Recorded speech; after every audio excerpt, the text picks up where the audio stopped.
अस्सलाम वालेकुम। ईमान का हिस्सा है कि आप दूसरों से मोहब्बत करें। अल्लाह की राह में किसी भी किस्म का खतरा ना होना, यही अमानत है। जिंदगी में कामयाबी इस शख्स के लिए है जो अपने इरादों पर काबू रखे। सच्चाई का इजहार करना ईमान की अलामत है। माल दान करने वाले की आंखों पर अल्लाह की रहमत होती है। सब्र और शुक्र दोनों ने इंसान को हर मुश्किल से गुजरने में मदद की है। अच्छी नीयत और कोशिश से किसी भी मकसद में कामयाबी हासिल हो सकती है। लोगों की मदद करना इंसानियत में इजाफा करता है। जिंदगी में कामयाबी हासिल करने के लिए इस्तिकामत और अज़म की जरूरत है। मोमिन का दिल उसकी हालत से ज्यादा मजबूत होता है। दुआ इंसान की तकदीर को बदल सकती है। अल्लाह से माफी मांगना सबसे बेहतरीन तौबा है। जिंदगी में हर मुश्किल का हल इस्तिकामत और तवक्कुल में छुपा होता है।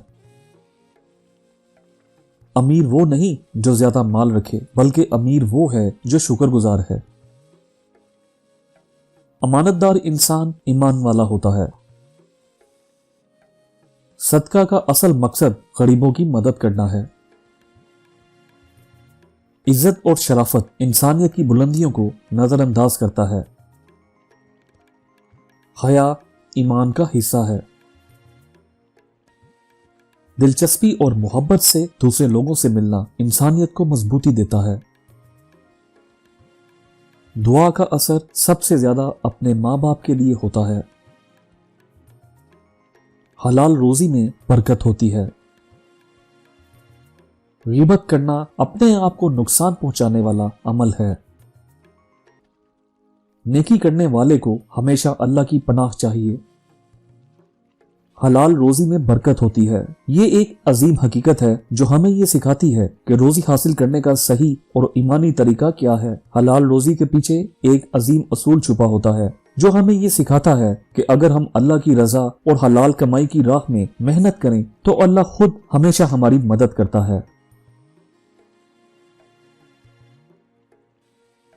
तो दोस्तों, मुझे उम्मीद है आपको ये वीडियो पसंद आई होगी। अगर आपको ये वीडियो पसंद आई तो बराह करम हमारे चैनल को सब्सक्राइब करें और वीडियो को लाइक करें।